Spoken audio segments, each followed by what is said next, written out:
Assalomu alaykum aziz o'quvchilar. Yangi darsimizga xush kelibsiz. Bugun o'sha selektorlar mavzusini davom ettiramiz va ID selektori mavzusini ko'rib o'tamiz. Oldingi darsimizda eslaringizda bo'lsa, klass selektorini ko'rgan edik. Bugungi mavzumizda esa ID selektorini ko'rib o'tamiz. Bu mavzu juda ham oson, tushunishga ham, tushuntirishga ham. Keling, darrov amaliyotga o'tamiz. Xo'sh, HTML, CSS papkamizga kirib, CSS papkamizga o'tamiz, chunki bu mavzu CSS ga tegishli. Xo'sh, 13-darsda klass selektorini ko'rgan ekanmiz. Bugungi mavzuga atab yangi papka qo'yamiz. 14-dars. Dars kerak emas. ID selektori deb qo'yamiz mavzuni. Xo'sh, bugungi mavzuga atab ikkita fayl qo'yib olamiz har doimgidek. Birinchisi index.html.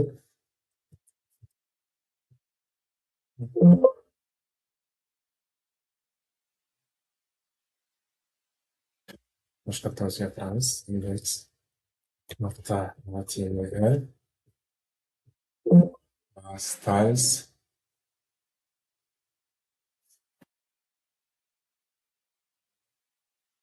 CSS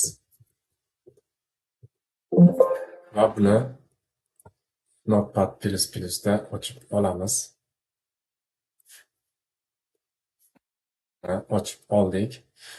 Buni bu yoqqa ko'chirib olamiz. To right, to start.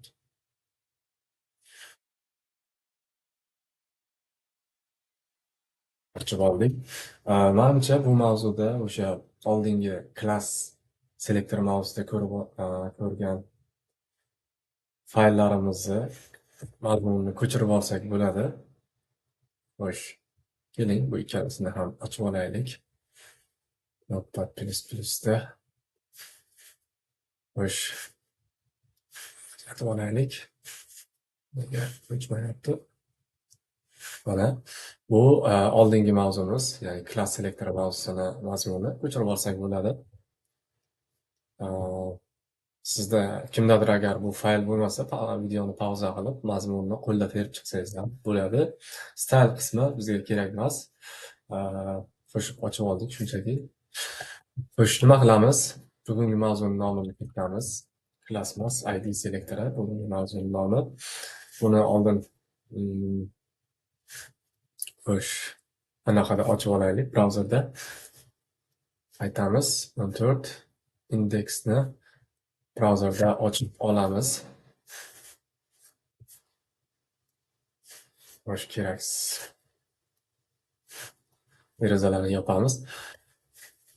Xo'sh, klass selektori eslaringizda bo'lsa, qisqacha takrorlab o'taman. Har bitta elementga o'sha klass atributi orqali alohida o'sha klass nomi berilardi va bu klass nomi CSS faylida nuqta va klass nomi tartibida yozilib, unga keyin qo'shtirnoq mana bunaqangi qavslar ichida xohlagan xususiyatlar berib chiqilardi.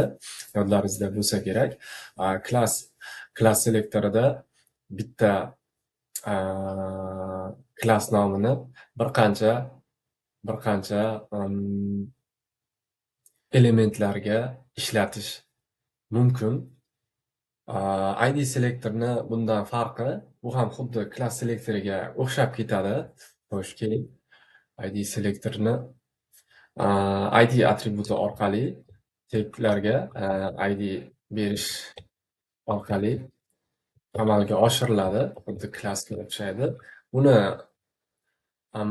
Buni klassdan yagona farqi ID selektori bitta elementda, nafaqat bitta element emas, uzr, noto'g'ri aytdim. Bitta sahifada faqatgina bir marta kelishi mumkin. Ya'ni o'sha hammamiz bilgan ID raqam, ID karta degan narsalar bor. Identifier, ya'ni o'sha biror elementni yagona tasdiqlovchi nom desak ham bo'ladi. Ya'ni bu nom boshqa birorta elementda uchramasligi kerak. ID'ni xususiyati shunda. Butun boshli sahifada bir marta qo'llanilishi kerak. Albatta, sinov tariqasida 2-3 boshqa elementlarga ham bir xil nomni ID qilib berishingiz mumkin. Brauzer menimcha bunga qanaqadir xatolik qilib ko'rsatmaydi, lekin HTMLni o'sha yozish sintaksi, tartibi, qoidasi bo'yicha ID butun boshli sahifada bir marta kelishi shart. Keling endi ID'ni ishlatib elementga xususiyat berib chiqamiz. Birinchi div uzr, bu yerda bitta klassga bir qancha nomni berish mumkin edi, turli xil nomlarni. ID'da bu narsa ishlamaydi, buni o'chirib chiqaman. Xo'sh, birinchi div ID'siga ishlov beramiz. ID elementlari,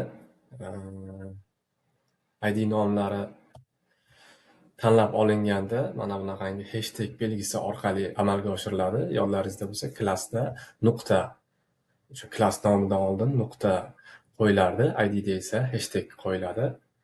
Birinchi divni belgilaymiz.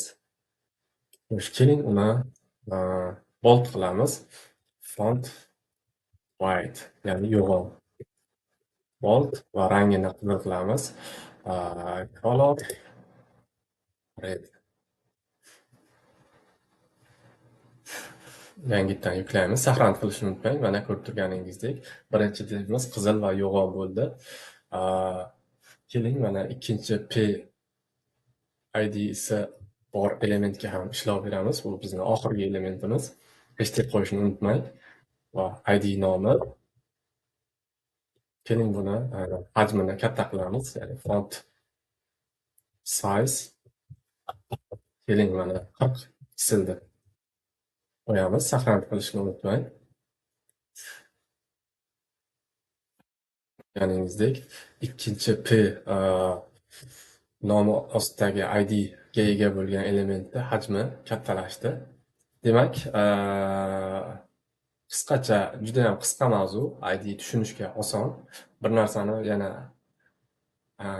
urg'u berib aytaman. Butun boshli sahifada ID faqat bir marta ishlatilishi kerak. Bitta ID bir marta ishlatilishi kerak. Ko'p bor ishlatsangiz bu xato bo'ladi.